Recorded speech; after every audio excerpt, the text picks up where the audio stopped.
ច្រើនគឺធ្វើស្រែចម្ការដាំដំណាំអីជាដើមដើម្បីយកទៅលក់នៅផ្សារធំគេអញ្ចឹងណាបងប្អូនអញ្ចឹងក៏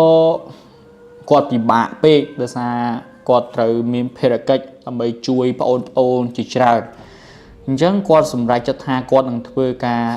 រោងចក្រដោយគាត់ត្រូវជិះឆ្ងាយប្រទេសមែនតើរហូតដល់20ទៅ30គីឡូ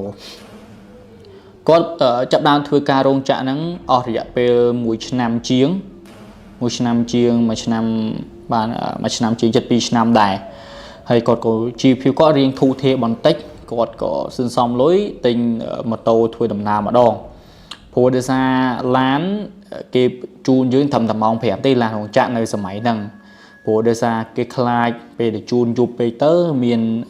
ការប្លន់ឬក៏មានការសម្លាប់ដោយសារមានចោលហើយមានដោយសារមានករណី